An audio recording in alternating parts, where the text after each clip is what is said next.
자, 세계 경제의 조타수라고 할 수 있죠. 바로 미국의 중앙은행 연준이 드디어 방향을 바꿨습니다. 이 단 한 번의 결정이 지금 전 세계에 어떤 파장을 일으키고 있는지 지금부터 하나씩 파헤쳐 보겠습니다. 2025년 9월 17일. 어쩌면 이 날짜가 굉장히 중요하게 기억될지도 모르겠습니다. 바로 이날 미국 연준이 모두의 예상을 깨고 금리를 내렸는데요. 그 충격파가 그야말로 전 세계 금융시장으로 순식간에 퍼져나갔습니다. 아니, 대체 왜 그랬을까요? 그렇게 오랫동안 고금리를 유지하겠다던 연준이 왜 갑자기 입장을 바꾼 걸까요? 이 중대한 결정 뒤에 숨겨진 진짜 이유를 한번 들여다보겠습니다. 자, 0.25%포인트. 숫자만 보면 이게 뭐 대수냐 싶으실 수도 있어요. 근데요, 이건 정말 엄청난 신호입니다. 끝날 것 같지 않던 기나긴 금리 인상의 시대가 드디어 막을 내렸다는 공식 선언이나 마찬가지거든요. 시장이 정말 못 빠지게 기다렸던 순간이죠. 파월 의장이 직접 나와서 이렇게 얘기했습니다. 우리가 겁먹어서 이러는 게 아니다. 한마디로 경제가 망가지기 전에, 특히 고용시장이 나빠지기 전에 미리 보험을 들어두는 것과 같은 선제적인 조치라는 걸 강조한 거죠.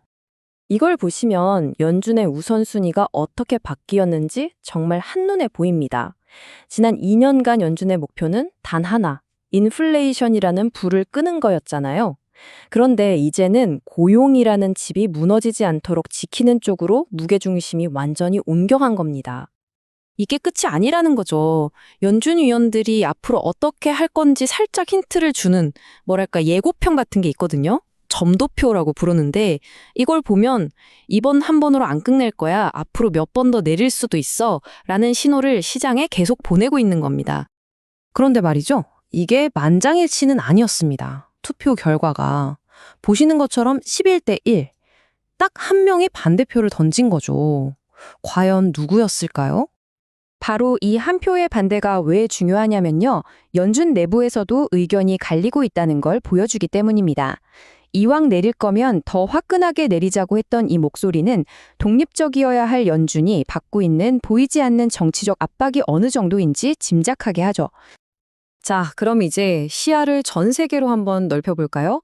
미국에 이렇게 움직인다고 해서 다들 따라가는 게 아니거든요. 오히려 지금 세계 경제는 훨씬 더 복잡한 국면으로 각자 다른 길을 가기 시작했습니다. 전문가들은 이걸 통화정책 탈동조화라고 부르는데요. 말이 좀 어렵죠.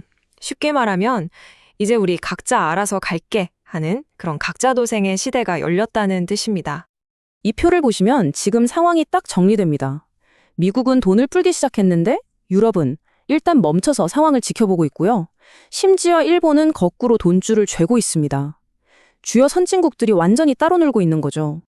이렇게 강대국들의 정책 방향이 서로 엇갈리면 특히 신흥국들은 정말 힘들어져요.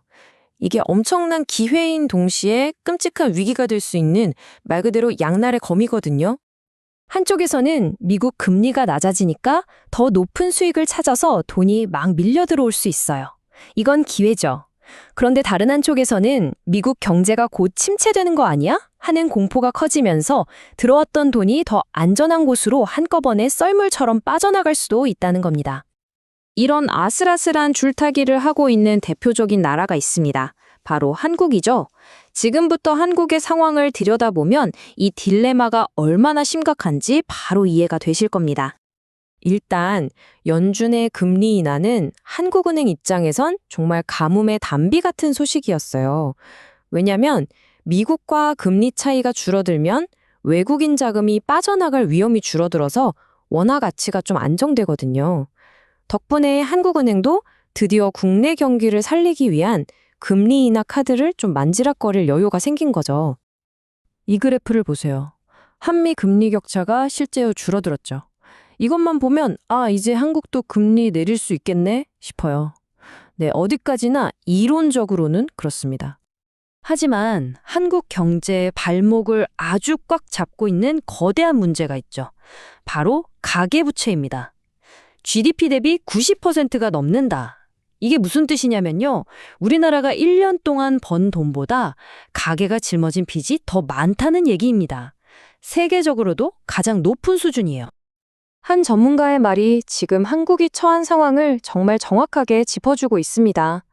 경기를 살리려고 섣불리 금리를 내렸다가 가뜩이나 위험한 부동산 시장에 다시 불을 붙이고 이 엄청난 부채 문제를 더 악화시킬까봐 두려워하고 있다는 거죠. 그러니까 지금 한국은 이런 덫에 갇힌 겁니다. 당장 힘든 경기를 살리자니 가계부채라는 시한폭탄이 더 위험해지고, 그렇다고 이 폭탄을 관리하자니 당장 눈앞의 경제가 무너질 것 같은 그야말로 진퇴양난의 상황에 놓인 거죠. 자, 그럼 이 한국의 딜레마가 과연 한국만의 문제일까요? 아닙니다. 이건 앞으로 우리가 마주하게 될 새로운 세계 경제의 축소판이라고 볼 수 있습니다. 그렇습니다. 이제 다 같이 손잡고 가던 글로벌 공조의 시대는 저물고 있어요. 각자 자기 나라 사정에 맞춰서 어떻게든 살아남아야 하는 경제 각자 도생의 시대. 우리가 바로 그 시대로 들어선 겁니다. 그리고 이런 시대는 훨씬 더 예측하기 어렵습니다. 그래서 앞으로는 뭘 봐야 할까요? 딱 세 가지를 짚어드릴게요. 첫째, 미국에서 나오는 고용이나 물가 지표들. 이걸 봐야 연준이 얼마나 빨리 또 얼마나 많이 금리를 더 내릴지 알 수 있고요. 둘째, 한국의 부채 문제. 이걸 어떻게 관리하느냐에 따라 우리의 운신폭이 결정될 겁니다.